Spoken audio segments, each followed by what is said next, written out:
तारीख 17 दिसंबर 1995। एक रूसी प्लेन कराची के रास्ते इंडियन एयर स्पेस में दाखिल होता है। ये प्लेन रात के अंधेरे में पश्चिम बंगाल के एक गांव में कुछ बक्से गिराकर वापस लौट जाता है।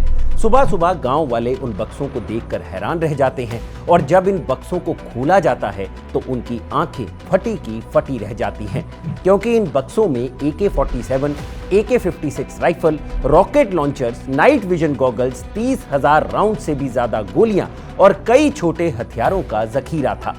देखते ही देखते ये बात पूरे देश में फैल जाती है, लेकिन किसी को पता नहीं चलता कि आखिर ये हथियार थे किसके। आगे चलकर इस सस्पेंस पर से भी पर्दा उठ जाता है और इस पूरी घटना को अंजाम देने वाला मास्टरमाइंड अपने देश की जांच एजेंसियों को बताता है कि ये हथियार पश्चिम बंगाल की वाम सरकार को गिराने के लिए भेजे गए थे। इस मामले में तत्कालीन प्रधानमंत्री PV नरसिम्हा राव के साथ साथ एक और सांसद का नाम सामने आता है, जिससे बिहार की राजनीति में खलबली मच जाती है। ये नाम था बिहार के बाहुबली नेता राजेश रंजन उर्फ पप्पू यादव का। तो इस वीडियो में हम सुनाएंगे आपको कहानी पप्पू यादव की, कैसे बिहार के एक छोटे से गांव का लड़का स्कूल के दिनों में ही जेल की हवा खाता है और कॉलेज तक आते आते मर्डर के चार्ज में गिरफ्तार होता है। और जब लालू यादव की पार्टी उसे विधायक का टिकट देने से मना करती है तो महज 23 साल की उम्र में निर्दलीय चुनाव लड़कर विधायक बनता है।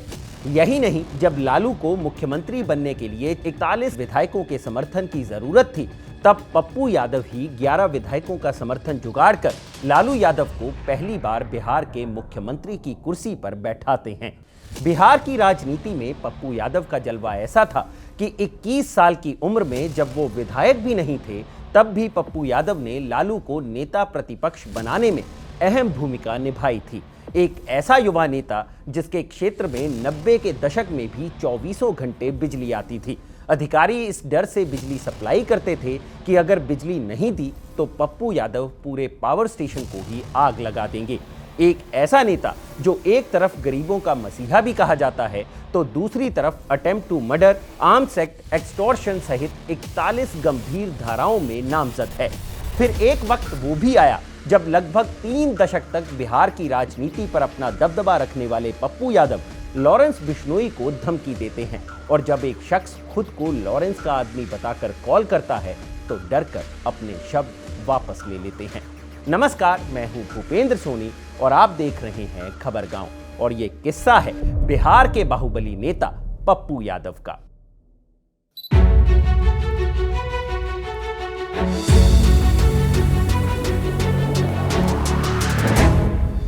पप्पू यादव की कहानी जानने से पहले ये जानना जरूरी है कि पब्लिक के बीच उनको लेकर आखिर क्या परसेप्शन है। पप्पू यादव की एक छवि भले ही आपराधिक रही हो, लेकिन जनता के बीच उनकी पसंद को नकारा नहीं जा सकता।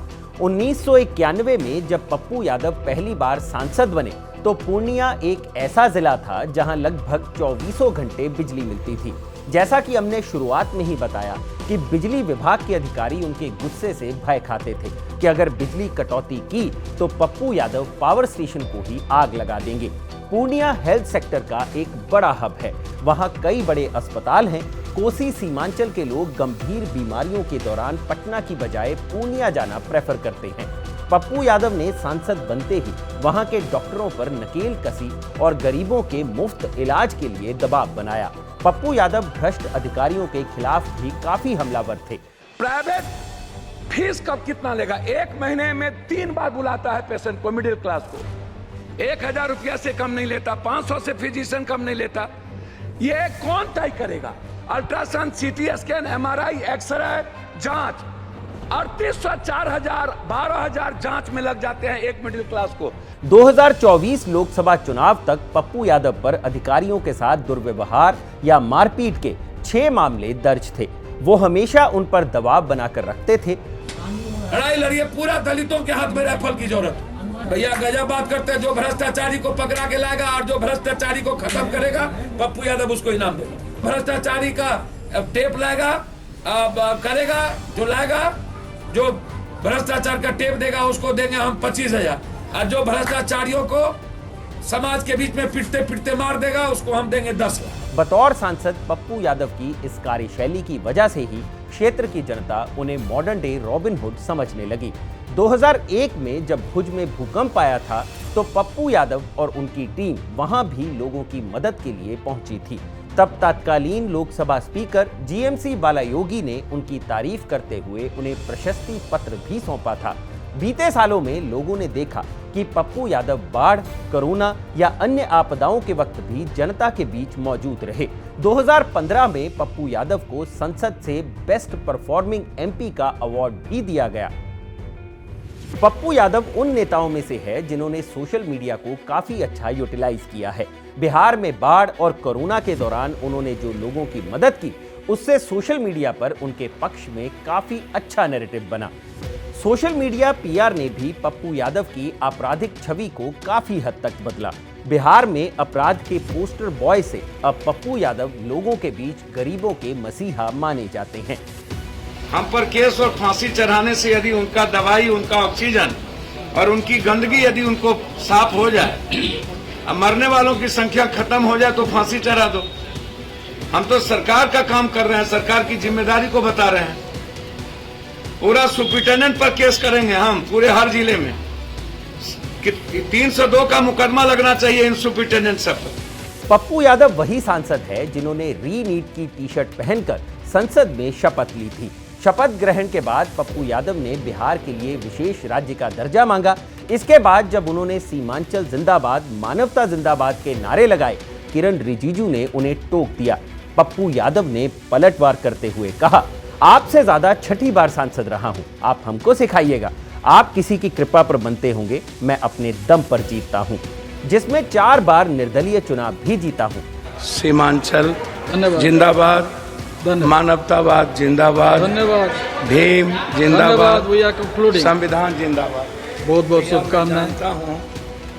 आपसे ज्यादा न 6ठा बार सांसद हूँ, आप हमको सिखाइएगा और आप कृपा पर जीते हैं। मैं अकेला लड़ता हूँ। Independent MP for the time, not tell me. Pappu Yadav का करियर इतना लंबा रहा है कि उनकी कहानी की भूमिका भी लंबी तो होनी ही थी। खैर, अब शुरू करते हैं एकदम शुरुआत से। पप्पू यादव को एक ऐसे नेता के रूप में जाना जाता है जिन्हें अपनी महत्वाकांक्षाएं पूरी करने के लिए एक पार्टी की जरूरत होती है। भले ही वो कई बार निर्दलीय चुनाव जीत चुके हों, लेकिन जितनी किसी पार्टी को उनकी जरूरत नहीं, उससे ज्यादा उन्हें पार्टी की जरूरत है। पप्पू यादव काफी समृद्ध परिवार से आते हैं। उनके परदादा विनायक मंडल बांका से मधेपुरा आकर बसे थे। उनके दादा लक्ष्मी मंडल अपने गांव के सरपंच थे। पप्पू यादव ने अपनी किशोरावस्था में ही बिहार के दिग्गज नेताओं का ध्यान अपनी ओर खींच लिया था। पप्पू यादव अपने स्कूल के शुरुआती दिनों से ही काफी चर्चा में आ गए थे। स्कूल के दिनों से ही दूसरे गुटों के साथ उनके क्लैश होते रहते थे। अपनी इन्हीं हरकतों की वजह से पप्पू यादव ने स्कूल के दिनों में ही पहली बार जेल की हवा खाई।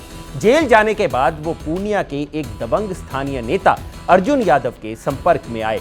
वहीं से पप्पू यादव अपराध और राजनीति की दुनिया में एंटर कर गए। बिहार की जातिगत राजनीति और अपराध पर किताब लिख चुके मृत्युंजय शर्मा अपनी किताब ब्रोकन प्रोमिसेस में लिखते हैं कि अर्जुन यादव उस दौर में पूर्णिया के अंदर एक पैरेलल सरकार चलाते थे। पप्पू यादव का काम युवाओं को उनकी टीम से जोड़ने का था। इन गतिविधियों में शामिल रहने के कारण पप्पू यादव को स्कूल से रेस्टिकेट कर दिया गया। पहली बार पप्पू यादव पर कोई बड़ा आपराधिक मुकदमा तब दर्ज हुआ जब वो 12वीं में थे। कटिहार कॉलेज के एक अपर कास्ट स्टूडेंट के मर्डर केस में पप्पू को आरोपी बनाया गया। इस घटना के बाद उन्हें अपनी 12वीं की परीक्षा भी जेल से ही देनी पड़ी थी। फिर 1987 में राजपूत गैंग द्वारा उनके पहले गुरु अर्जुन यादव की हत्या कर दी जाती है। इसके बाद पूरी कमान पप्पू यादव के हाथ में आ जाती है। बाहुबली नेता आनंद मोहन के साथ राइवलरी की एक शुरुआत यहीं से होती है, जिसके बारे में हम आगे आपको विस्तार से बताएंगे। खैर, छोटे मोटे अपराधों को अंजाम देने के बाद अब बारी थी पप्पू यादव की राजनीति में एंट्री की। साल 1988 बिहार विधानसभा के नेता प्रतिपक्ष कर्पूरी ठाकुर की संदेहास्पद मौत हो जाती है। इनकी मौत के बाद नेता प्रतिपक्ष का पद खाली हुआ। उस वक्त लालू यादव नेता प्रतिपक्ष बनना चाहते थे, लेकिन तब लालू के लिए ये सोचना भी बड़ी बात थी, क्योंकि पार्टी में उनसे बड़े कद के कई नेता थे। लालू यादव के सामने उनके मेन कंटेंडर थे अनूप लाल यादव, जो कि कर्पूरी ठाकुर की सरकार में मंत्री भी थे। वरिष्ठ पत्रकार संतोष सिंह की किताब रूल्ड और मिस रूल्ड बिहार में पप्पू यादव कहते हैं कि पहली बार लालू यादव को नेता प्रतिपक्ष बनाने में उनकी भी बड़ी भूमिका थी। तब पप्पू यादव की उम्र महज 21 साल थी। इतनी छोटी उम्र में वो लालू यादव को नेता प्रतिपक्ष बनाने के लिए लॉबिंग कर रहे थे, जबकि अनूप लाल यादव उनके फूफा थे। पप्पू यादव लालू यादव को अपना नेता मानते थे और वो 1990 के विधानसभा चुनाव में जनता दल से टिकट चाहते थे। लालू यादव नेता प्रतिपक्ष बने, बावजूद इसके पप्पू यादव को टिकट नहीं मिला। 1990 के विधानसभा चुनाव में पप्पू निर्दलीय ही चुनाव में उतर गए और मधेपुरा के सिंघेश्वर विधानसभा से बड़े अंतर से जीतकर सिर्फ 23 साल की उम्र में पहली बार विधायक बने। संतोष सिंह की ही किताब बिहार रूल्ड और मिस रूल्ड में पप्पू यादव कहते हैं कि 1990 में जब वे नौगछिया के नरसंहार में पीड़ितों से मिलने गए थे, तो लालू यादव ने उनसे कहा था कि वो यादवों का नेता बनने की कोशिश ना करें।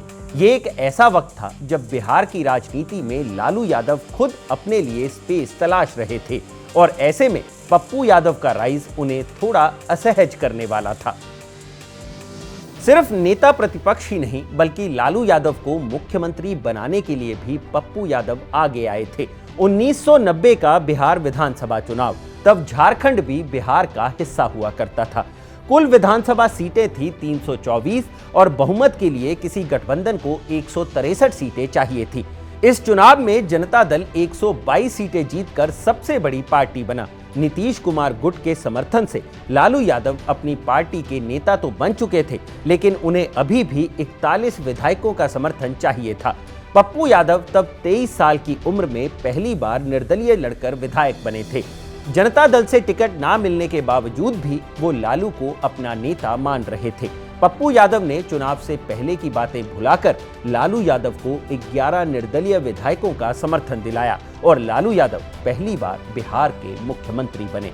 लालू और पप्पू यादव कितनी बार एक दूसरे के साथ आए या आना चाहते थे, इसकी कोई गिनती नहीं है। पप्पू यादव अपनी आत्मकथा में लिखते हैं कि एक बार उनके भरोसे केंद्र की भी सरकार टिकी थी। उन्होंने लिखा कि साल 2008 के विश्वास मत के दौरान यूपीए और एनडीए दोनों ने समर्थन करने के एवज में उन्हें और उनके करीबी सांसदों को 40-40 करोड़ की धनराशि देने की पेशकश की थी। ये फ्लोर टेस्ट तब हुआ था जब 4 कम्युनिस्ट पार्टियों ने अपना समर्थन यूपीए से वापस ले लिया था। मामला था भारत और अमेरिका के बीच एक न्यूक्लियर डील का, लेकिन कांग्रेस किसी भी स्थिति में ये डील नहीं रोकना चाहती थी। इसलिए मनमोहन सिंह ने फ्लोर टेस्ट के लिए एक स्पेशल सेशन की मांग की। तब कांग्रेस की सरकार बचाने में मुलायम सिंह यादव का बड़ा रोल रहा।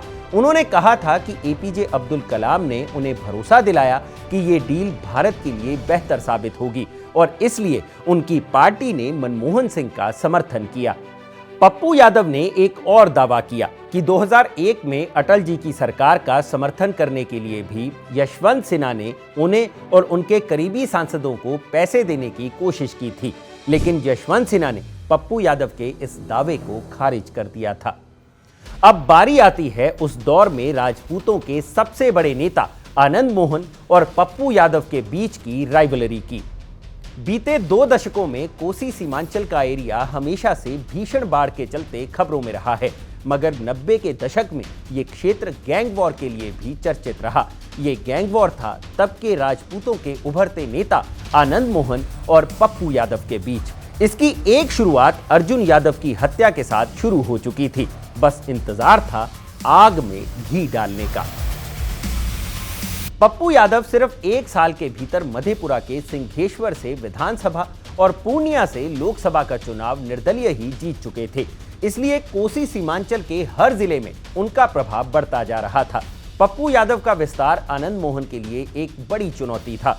मंडल आंदोलन के दौरान कोसी सीमांचल से 2 चेहरे उभर रहे थे, जिसमें पप्पू यादव मंडल समर्थक और आनंद मोहन मंडल विरोधी थे। दोनों के बीच की ये पॉलिटिकल राइवलरी जल्द ही गैंग वॉर की शक्ल लेने वाली थी। इस गैंग वॉर में वजह बना पप्पू यादव का शरद यादव को समर्थन करना। 1991 लोकसभा चुनाव में मधेपुरा सीट पर एक उम्मीदवार की मौत के कारण चुनाव कैंसिल हो गया था। बिहार में सभी सीटों पर चुनाव खत्म होने के बाद यहां चुनाव की घोषणा हुई। आनंद मोहन ने अपनी पार्टी बिहार पीपल्स पार्टी से शरद यादव के सामने चुनाव में ताल ठोक दी। मधेपुरा को लेकर कहावत काफी चर्चित है, रोम पोप का, मधेपुरा गोप का। गोप माने यादव। मधेपुरा के इतिहास में यह पहली बार था जब कोई गैर यादव लोकसभा का चुनाव लड़ने जा रहा था। मंडल आंदोलन के दौरान और चुनाव से ठीक पहले आनंद मोहन के 2 समर्थकों की हत्या कर दी गई, जिसके चलते ये पूरा आंदोलन फॉरवर्ड वर्सेस बैकवर्ड हो गया। शरद यादव एक स्थापित नेता थे और इसलिए ये चुनाव उनके लिए प्रतिष्ठा का विषय बन चुका था। यहां तक सब ठीक था, मगर पूर्णिया से निर्दलीय चुनाव जीतकर पप्पू यादव अब मधेपुरा में थे। पप्पू यादव शरद यादव को अपना राजनीतिक गुरु मानते थे, इसलिए शरद यादव के बूथ मैनेजमेंट की जिम्मेदारी अब पप्पू यादव ने अपने हाथों में ले ली थी। आनंद मोहन को ये रास नहीं आया। पप्पू यादव की लोकप्रियता की वजह से एक बड़ा वोट बैंक शरद यादव की तरफ शिफ्ट हो रहा था। आनंद मोहन बुरी तरह से चुनाव हार गए और फिर शुरू हुआ गैंग वॉर का सिलसिला, जिसके चलते मधेपुरा सहरसा का क्षेत्र पप्पू यादव और आनंद मोहन के गैंग वॉर से त्रस्त रहा। 1991 से 1994 तक दोनों के बीच गैंग वॉर चरम पर था। हालांकि इस चुनाव में हार की वजह से आनंद मोहन की लोकप्रियता कम नहीं हुई। आनंद मोहन न सिर्फ राजपूतों के बल्कि और अगड़ी जातियों के भी नेता बनना चाहते थे। आनंद मोहन लालू यादव के खिलाफ एक विकल्प के रूप में खुद को पेश कर रहे थे। वो इसके लिए पूरे बिहार भर में रैलियां भी कर रहे थे। 1995 विधानसभा चुनाव से पहले उन्होंने पटना साइंस कॉलेज में लालू यादव को चैलेंज करते हुए एक रैली की, जिसमें उन्होंने कहा था, चंद्रगुप्त तैयार है, बस चाणक्य की तलाश है। 1994 के उपचुनाव में पहली बार बीपीपी ने जीत का स्वाद चखा। इस उपचुनाव में आनंद मोहन की पत्नी लवली आनंद वैशाली से लड़कर सांसद बनी। उन्हें भूमिहार और ब्राह्मणों का भी समर्थन मिला। वैशाली मुजफ्फरपुर बेल्ट का एक चर्चित गैंगस्टर छोटन शुक्ला तब आनंद मोहन से काफी इन्फ्लुएंस था और उसने लवली आनंद के लिए दिन रात चुनाव प्रचार भी किया था। उसके अगले ही साल 1996 के लोकसभा चुनाव में आनंद मोहन भी शिवहर से सांसद बने। अगड़ी जातियों में आनंद मोहन का प्रभाव बढ़ता जा रहा था। फिर भी लालू यादव आनंद मोहन से उतने असहज नहीं थे जितना कि अपनी ही जाति से आने वाले पप्पू यादव से थे। 1992 में पप्पू यादव और आनंद मोहन गुट में एक हिंसक झड़प हुई। इस झड़प में पप्पू यादव का भी नाम आया। लालू प्रसाद यादव ने पप्पू की गिरफ्तारी के लिए तब विशेष आदेश जारी किया था। पप्पू यादव पर एनएसए के तहत मुकदमा दर्ज हुआ। इसके बाद पप्पू यादव गिरफ्तारी से बचने के लिए अंडरग्राउंड रहने लगे और छुप छुप कर यात्रा करने लगे। पप्पू यादव और लालू यादव के रिश्ते कुछ ऐसे रहे जहां बातचीत और समझौते का रास्ता हमेशा खुला था। निर्दलीय लोकसभा चुनाव जीतने के बाद पप्पू यादव ने 1993 में अपनी एक पार्टी बनाई जिसका नाम था बिहार विकास पार्टी। बाद में पप्पू यादव ने अपनी पार्टी का विलय समाजवादी पार्टी के साथ कर दिया। 1995 के विधानसभा चुनाव में उन्होंने 2 सीटें भी जीती। 1996 लोकसभा चुनाव से पहले पप्पू फिर लालू यादव के साथ आए, लेकिन चुनाव से ठीक पहले अलग हो गए। 1996 में समाजवादी पार्टी के सिंबल पर पूर्णिया सीट से चुनाव लड़कर पप्पू यादव दूसरी बार सांसद बने। पप्पू यादव के अपराध और राजनीति के किस्से तो मशहूर हैं, लेकिन उनकी प्रेम कहानी भी काफी सुर्खियों में रही है। पप्पू यादव अपनी आत्मकथा द्रोह काल का पथिक में अपनी प्रेम कहानी के बारे में विस्तार से बताते हैं कि कैसे 3 साल के प्रेम प्रसंग के बाद 1994 में पप्पू यादव की शादी रंजीत रंजन से हुई, जो कि वर्तमान में राज्यसभा सांसद हैं। पटना के बांकीपुर जेल में बंद पप्पू अक्सर जेल अधीक्षक के आवास से लगे मैदान में लड़कों को खेलते देखा करते थे। इन्हीं लड़कों में रंजीत के छोटे भाई विक्की भी थे। वहीं पर पप्पू यादव की दोस्ती विक्की से हुई।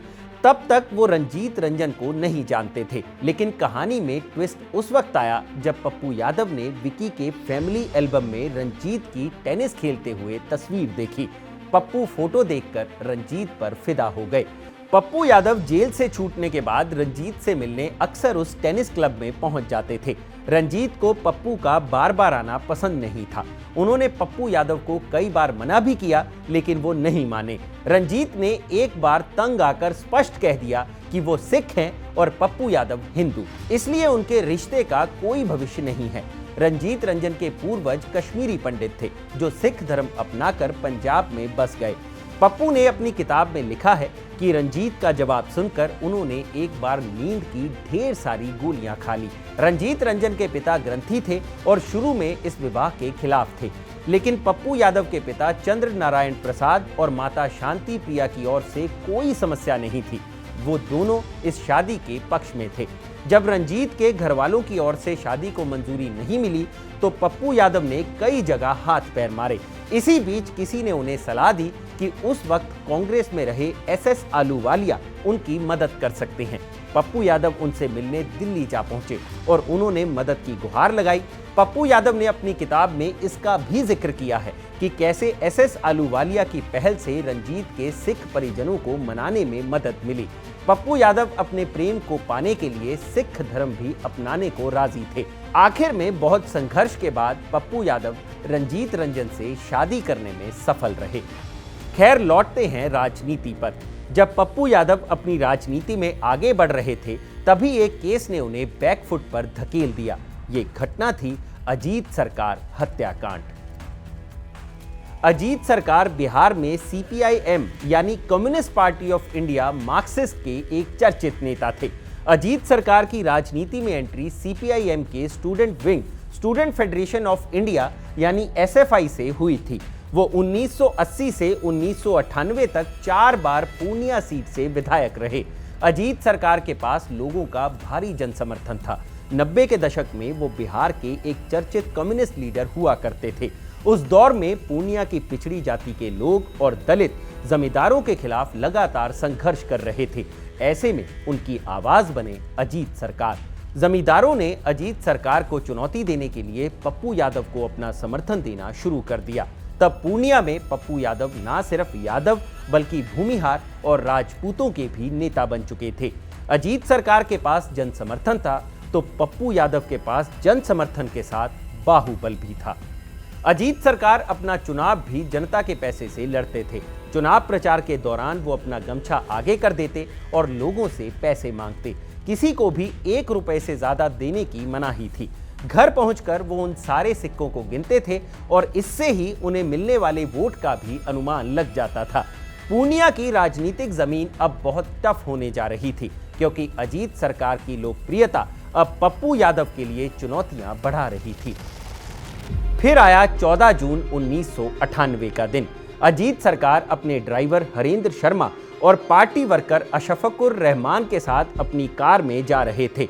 पूर्णिया के सुभाष चौक पर एक गैंग ने उन्हें घेर लिया और दिन के उजाले में लगभग 10 मिनट तक एक सीटिंग विधायक पर ताबड़तोड़ गोलियां बरसाई गईं। अजीत सरकार को 107 गोलियां मारी गई थी। इस हत्याकांड में नाम आया पप्पू यादव का। उन्हें इस मामले में मुख्य आरोपी बनाया गया।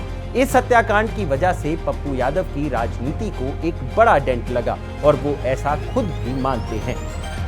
6 साल तक ट्रायल चलने के बाद मार्च 2004 में पप्पू यादव की गिरफ्तारी हुई। इसके बाद पप्पू यादव लगभग 1 दशक तक जेल में ही रहे। 2004 में पप्पू यादव को एक बार बेल भी मिली, जिसकी खुशी में उन्होंने जेल के अंदर अपने साथियों को एक बड़ी पार्टी दी।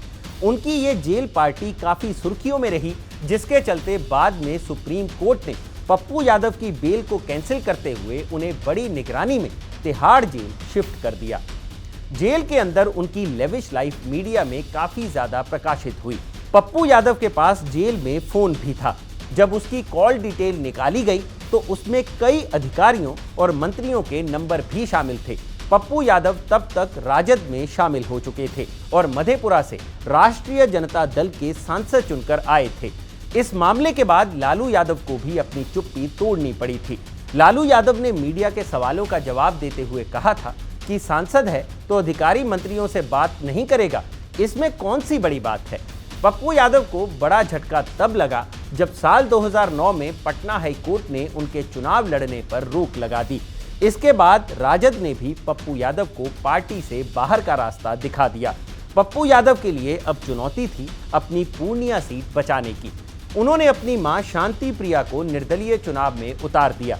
शांति प्रिया लगभग 2 लाख वोटों से ये चुनाव हार गईं। तब पूर्णिया से भाजपा की टिकट पर उदय सिंह सांसद बने थे। हालांकि 2004 के लोकसभा चुनाव में पप्पू यादव अपने राजनीतिक विरासत के लिए दूसरा विकल्प तैयार कर चुके थे। पप्पू यादव ने अपनी पत्नी रंजीत रंजन की भी सक्रिय राजनीति में एंट्री करा दी थी।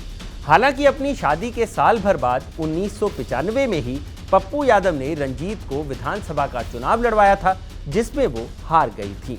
मगर इस बार पप्पू यादव ने अपनी पहुंच का फायदा उठाते हुए रंजीत रंजन को कांग्रेस के टिकट पर सुपौल से चुनाव लड़ाया, जिसमें वो बड़े अंतर से जीतकर सांसद बनी। लेकिन 2009 के चुनाव में पप्पू यादव के जेल में होने से उनका कैंपेन काफी प्रभावित हुआ। 2009 लोकसभा चुनाव के बाद उनके पास ना पूर्णिया रहा और ना ही सुपौल। मां और पत्नी दोनों चुनाव हार चुकी थी। यहां से पप्पू का राजनीतिक करियर कैसे पटरी पर लौटा, उस पर बात करने से पहले पप्पू यादव का एक और विवादित किस्सा जान लेते हैं, जो था Purulia arms drop case. Pappu Yadav तब एक बार और विवादों में आए जब उन पर आरोप लगा कि उन्होंने पुरुलिया आर्म्स ड्रॉप केस के मुख्य अभियुक्त किम डेवी को देश से भागने में मदद की। 17 दिसंबर 1995 को एक रूसी प्लेन कराची के रास्ते इंडियन एयरस्पेस में दाखिल हुआ था। ये प्लेन पहले बनारस में लैंड करता है और फिर पश्चिम बंगाल की सीमा में घुसता है। पश्चिम बंगाल का एक जिला है पुरुलिया। ये प्लेन देर रात एक गांव में आसमान से कई बड़े बक्से गिराकर इंडियन एयरस्पेस से बाहर निकल जाता है। सुबह जब गांव के लोग अपने खेतों में पहुंचते हैं तो वहां लगभग 300 से ज्यादा AK-47 और AK-56 राइफल्स मिलती हैं। Rocket launchers, night vision goggles, 30,000 round से भी ज्यादा गोलियों के साथ साथ और कई छोटे हथियारों का जखीरा भी मिला। गांव के लोग उसे लूटकर अपने घर ले जाने लगे, जिसे जब्त करने में पुलिस को भी काफी मशक्कत करनी पड़ी। इसके बाद ये प्लेन 4 दिनों बाद 21 दिसंबर को वापस इंडियन एयरस्पेस में घुसता है, लेकिन इस बार इस प्लेन को ट्रैक कर मुंबई में जबरन लैंड कराया गया। उस प्लेन में 7 लोग सवार थे, जिनमें से 5 लोग लाविया देश के नागरिक थे। छठा शख्स पीटर ब्लिच था, जो ब्रिटिश खुफिया एजेंसी MI5 का एजेंट था, और 7वां शख्स था किम डेवी, जो डेनमार्क का नागरिक था और इस घटना का मास्टरमाइंड भी। पीटर ब्लिच कई देशों को हथियार मुहैया कराता था। इसी दौरान उसका संपर्क किम डेवी से हुआ, जिसने उसे आर्म्स ड्रॉप का ऑफर दिया, लेकिन उसकी शर्त ये थी कि पीटर ब्लिच भी उसके साथ हथियारों की डिलीवरी देने जाएगा। पता चला रात के अंधेरे में पायलट को कंफ्यूजन हुई और हथियारों को गलत जगह गिरा दिया गया। लेकिन हैरान करने वाली बात ये थी कि इन 7 लोगों में इस पूरी घटना का मास्टरमाइंड किम डेवी मौके से फरार हो जाता है और भारत से भागकर नेपाल पहुंच जाता है। बाद में किम डेवी ने बताया था कि जब प्लेन की लैंडिंग हुई थी तो उस वक्त आसपास कोई हाई सिक्योरिटी नहीं थी, जिसके चलते वो वहां से भाग पाने में कामयाब रहा था। मगर डेनमार्क की एजेंसियों को जो उसने बताया वो काफी चौंकाने वाला था। उसने कहा कि वो ये जखीरा पश्चिम बंगाल में आनंद मार्ग संगठन के लोगों को पहुंचाने आया था। आनंद मार्ग एक धार्मिक संगठन है जिसका विस्तार कई देशों में है। पश्चिम बंगाल में तब ज्योति बसु की सरकार थी। कम्युनिस्टों और आनंद मार्गियों के बीच हिंसा चरम पर थी। किम डेवी भी आनंद मार्गी था। उसने बताया था कि वो आनंद मार्गियों को हथियार देने आया था ताकि ये संगठन लेफ्ट सरकार के खिलाफ विद्रोह कर सके। लेकिन आगे जो उसने कहा वो आज तक एक रहस्य है। डेवी ने कहा कि ये योजना खुद भारत सरकार की थी, जिसकी जानकारी रॉ और MI5 दोनों को बराबर थी।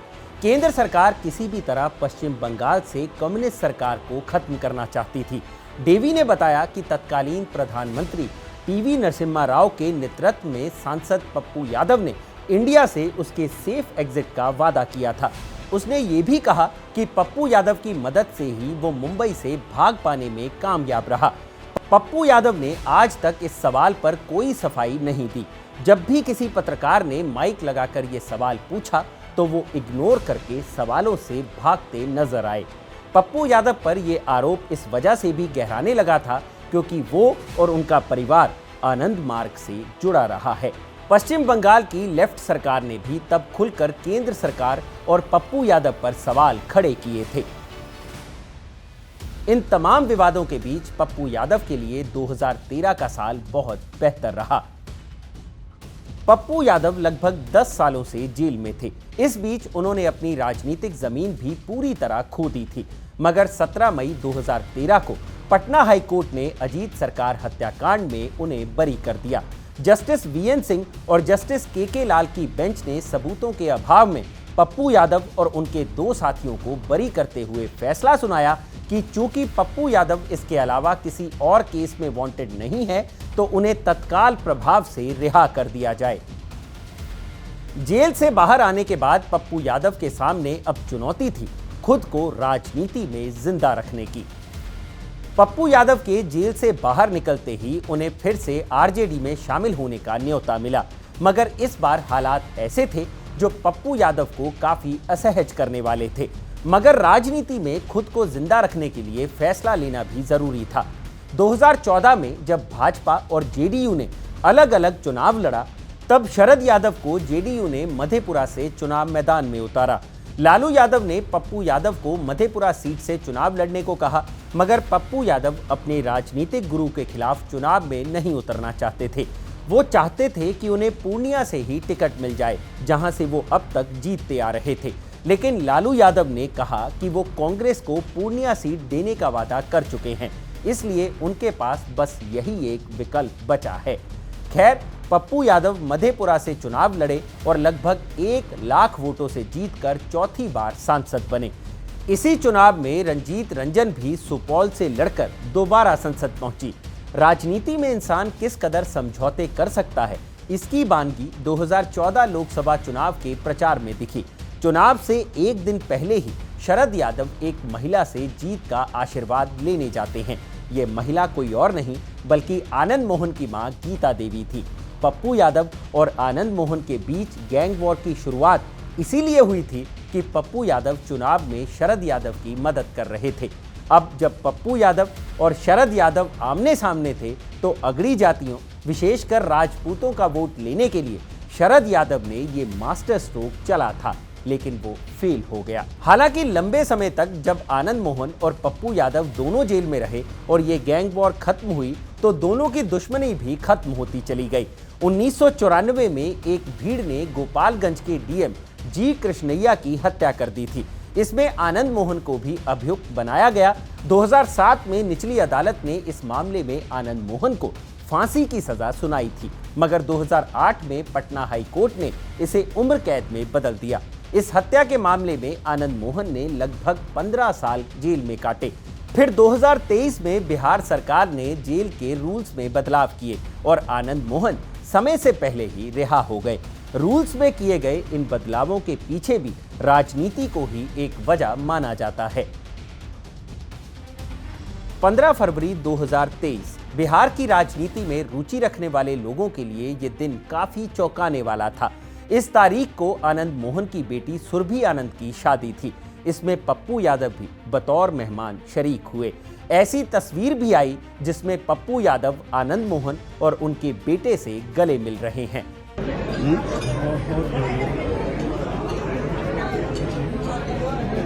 लेकिन 2014 लोकसभा चुनाव के बाद पप्पू यादव ने एक ऐसा फैसला लिया जिसे हम अपने पैरों पर कुल्हाड़ी मारना कहते हैं।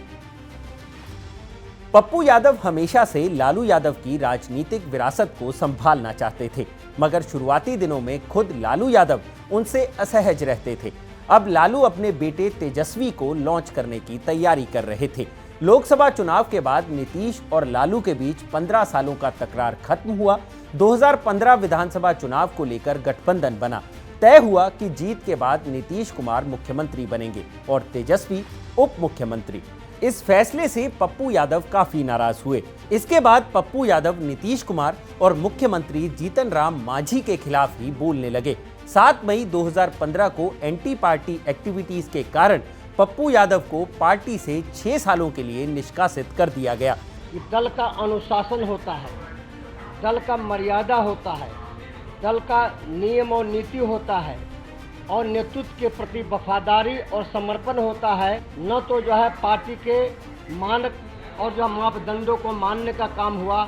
इसीलिए पार्टी ने पप्पू यादव माननीय सांसद को 6 सालों से पार्टी से निष्कासित करने का काम किया। निष्कासन के बाद पप्पू यादव ने बयान दिया कि लालू अपने बेटे को उनका उत्तराधिकारी बनाना चाहते हैं और बस इसी वजह से ही उन्हें पार्टी से निकाला गया। और जिन लोगों ने पार्टी के खिलाफ, भीख के खिलाफ राज्यसभा में वोट दिया वो दल में, जिन लोगों ने लालू को गाली दिया दल में, और जिन लोगों ने सामाजिक न्याय और दलितों को मजबूत करने की बात की, उनको इसीलिए हटा दिया गया कि उन्हें लगा कि लालू यादव के राजनीतिक वारिस पप्पू यादव न हो जाए और यादव और पिछड़ा पप्पू यादव के लीडरशिप में न चला जाए, पप्पू यादव को निकाला। इसके बाद पप्पू यादव ने अपनी एक पार्टी बनाई, नाम था जन अधिकार पार्टी, जिसे जाप भी कहा जाता है। पप्पू यादव ने 2015 में कई सीटों पर अपने उम्मीदवार उतारे, लेकिन एक भी सीट नहीं जीत सके। पप्पू यादव के लिए बस एक अच्छी चीज ये थी कि दोनों पति और पत्नी अभी भी सांसद थे। फिर आया 2019 का लोकसभा चुनाव। पप्पू यादव के लिए फिर से राजनीति में बने रहने की चुनौती थी, मगर राजद के साथ संबंध इतने खराब हो चुके थे कि आगे की राह मुश्किल लग रही थी। पप्पू यादव मधेपुरा से निर्दलीय ही चुनाव में उतर गए। ये उनके राजनीतिक करियर की सबसे बड़ी भूल थी। इस चुनाव में उनकी जमानत जब्त हो गई।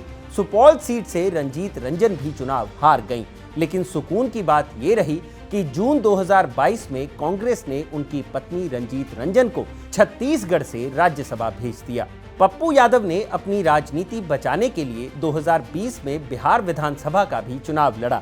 जिस कोसी क्षेत्र से पप्पू ने 23 साल की उम्र में निर्दलीय चुनाव जीता था, उसी क्षेत्र के मधेपुरा सीट पर एक और बार उनकी जमानत जब्त हो गई। इसके बाद लोगों ने ये मान लिया था कि पप्पू यादव की राजनीति अब पूरी तरह खत्म हो चुकी है। बस वो अपना प्रेजेंस दिखाने के लिए बने हुए हैं, मगर खेल अभी बाकी था। अब बारी थी 2024 लोकसभा चुनाव की, जब पप्पू की जीत को तेजस्वी की सबसे बड़ी हार के रूप में देखा गया। एकजुट रहना है, किसी के धोखे में नहीं आना। ये कोई एक व्यक्ति का चुनाव नहीं है, ये दो धारा, या तो एनडीए या तो इंडिया। तो आप इंडिया को चुनो, और इंडिया को अगर नहीं चुनते हो बीमा भारती को, तो आप एनडीए को चुन रहे हो। साफ बात। लोकसभा चुनाव अपने पीक पर था, लेकिन तेजस्वी यादव एक सप्ताह तक पूर्णिया में ही अपने उम्मीदवार के लिए कैंपेन करते रहे। उम्मीदवार थी बीमा भारती, जो कभी जेडीयू की विधायक हुआ करती थी। बिहार विधानसभा में जेडीयू विधायक बीमा भारती फ्लोर टेस्ट के दौरान सदन में मौजूद नहीं थी। बाद में पता चला कि वो नीतीश सरकार को अपना समर्थन नहीं देना चाहती थी। उनकी इस वफादारी का इनाम था राजद के सिंबल पर पूर्णिया से लोकसभा का टिकट। पप्पू यादव बीते 2 साल से उस सीट पर अपनी तैयारी कर रहे थे। पप्पू यादव पूर्णिया को लेकर इतने डेस्परेट थे कि वो अपनी पार्टी का विलय आरजेडी में करने तक को तैयार हो गए थे, मगर लालू यादव को ये मंजूर नहीं था। लोकसभा चुनाव से पहले लालू और पप्पू यादव की एक मुलाकात हुई, जिसके बारे में पप्पू यादव ने कहा कि उन्हें पूर्णिया छोड़ने के लिए मधेपुरा और सुपौल 2 सीटें दी जा रही थी, लेकिन वो कहते रहे कि पूर्णिया उनकी मां है और वो अगर चुनाव लड़ेंगे तो यहीं से लड़ेंगे। लेकिन जानकारों की माने तो लालू यादव बीमा भारती का नाम तय कर चुके थे। यही कारण रहा कि इंडिया गठबंधन में सीटें तय होने से पहले ही बीमा भारती को आरजेडी का सिंबल दे दिया गया। पप्पू यादव समझ गए कि वो पूर्णिया में इंडिया गठबंधन के उम्मीदवार तो नहीं हो सकते। पप्पू यादव ने कांग्रेस की टॉप लीडरशिप से मुलाकात की और अपनी पार्टी का विलय कांग्रेस में कर दिया। इसके पीछे एक बड़ी भूमिका उनकी पत्नी रंजीत रंजन की रही। रंजीत कांग्रेस लीडरशिप में प्रियंका गांधी की करीबी हैं। उन्होंने ही पप्पू यादव को कांग्रेस में शामिल करने की पैरवी की, जिसके बाद 20 मार्च 2024 को पवन खेड़ा की उपस्थिति में पप्पू यादव को कांग्रेस में शामिल कराया गया। लेकिन पप्पू के दिमाग में एक चीज क्लियर थी कि वो चुनाव लड़ेंगे तो सिर्फ पूर्णिया से। तब कांग्रेस लीडरशिप के लिए भी पप्पू यादव को अपनी पार्टी में शामिल कराना एक साहसी फैसला था, क्योंकि इस ईगो क्लैश का असर पूरे गठबंधन पर पड़ सकता था। खैर, चुनाव में पप्पू यादव ने पूर्णिया सीट से ही निर्दलीय चुनाव लड़ा और लगभग 25,000 वोटों से चुनाव जीते।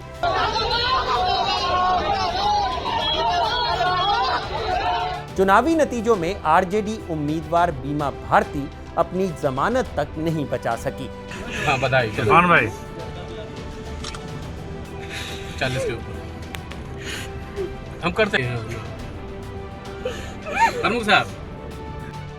खुद तेजस्वी यादव ने यहां 1 सप्ताह तक कैंप किया था, जिसकी वजह से ये हार सिर्फ और सिर्फ तेजस्वी यादव की मानी गई। पप्पू यादव ने निर्दलीय चुनाव जीतकर लोगों को फिर से ये एहसास दिला दिया कि अपने क्षेत्र के मास लीडर वही हैं। यहां तक की यात्रा में हमने पप्पू यादव को अपनी छवि को पूरी तरह से बदलते हुए देखा, और इसका कारण भी था, बिहार बदल रहा था और उसके साथ राजनीति के तौर तरीके भी बदल रहे थे। पहले नेताओं को लगा कि जनता को काबू में रखने के लिए उन्हें बाहुबलियों की जरूरत है, लेकिन बाहुबलियों ने सिर्फ लठ नहीं चलाया बल्कि दिमाग भी चलाया। वो ये जान गए कि अगर उनके पास ताकत है तो उन्हें नेताओं की जरूरत नहीं है। बाहुबली तब खुद ही नेता हो गए, और वो भी बाहुबली नेता। पप्पू यादव इसी फिनोमिना का नतीजा थे, लेकिन जेल से बाहर आने के बाद पप्पू यादव ने देखा कि आरजेडी में संक्रमण काल चल रहा है। आरजेडी अब लालू की जगह तेजस्वी की पार्टी होती जा रही थी, इसलिए पप्पू ने अपनी अलग पहचान गढ़नी शुरू की। वो देख पा रहे थे कि सोशल मीडिया की दुनिया में बाहुबलियों की जगह सीमित है, तो वो मसीहा के अवतार में आए। बाढ़ में ट्रैक्टर चलाकर राहत बांटने लगे, संसद में रीनीट का मुद्दा उठाने लगे।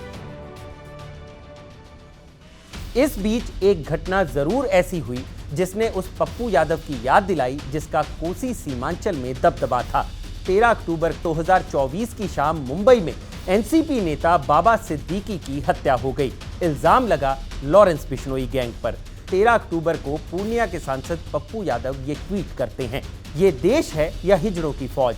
एक अपराधी जेल में बैठकर चुनौती दे रहा है, लोगों को मार रहा है, लेकिन सब मूक दर्शक बने हैं।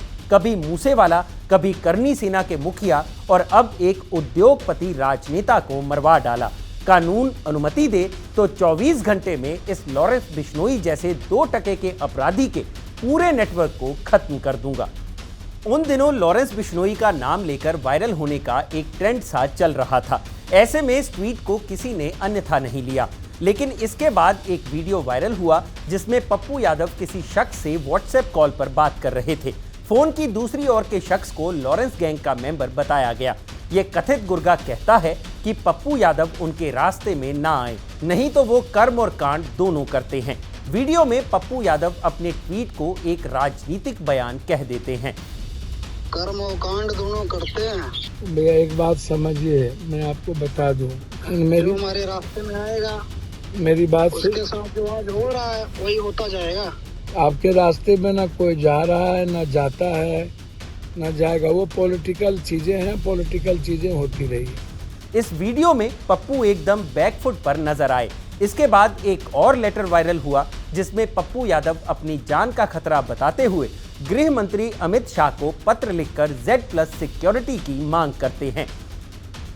इसके बाद पप्पू यादव एक बार फिर मीडिया के सामने आए।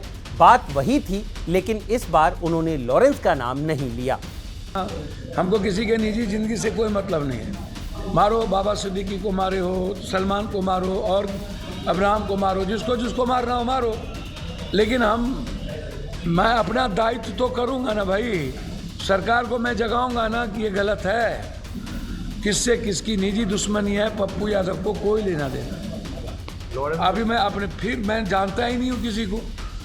आपको क्यों आप लोगों को मिर्ची चढ़ी हुई है किसी दादा नाना के भाई, और मैं किसी व्यक्ति विशेष को जानता ही नहीं और ना जानना पसंद करता हूँ।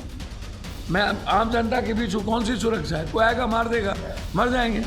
फिर पप्पू यादव की पत्नी रंजीत रंजन ने भी बयान देकर ये कह दिया कि उनका और उनके बच्चों का पप्पू यादव से कोई लेना देना नहीं है। देखिए, जहाँ तक राय का सवाल है, मेरा और पप्पू जी का राजनीतिक करियर अलग अलग है और हम लोग काफ़ी मतभेद भी है हम दोनों के बीच में, और अभी पिछले 1.5-2 सालों से तो हम अलग अलग ही रह रहे हैं। और जो भी उनका बयान है उससे मेरा या हमारे बच्चों का कोई भी उससे कोई लेना देना नहीं है। जहाँ तक जो चल रहा है उसका तो मैं यही कहूँगी कि ये तो लॉ एंड ऑर्डर का मामला है, सरकार का मामला है, उनको देखना चाहिए।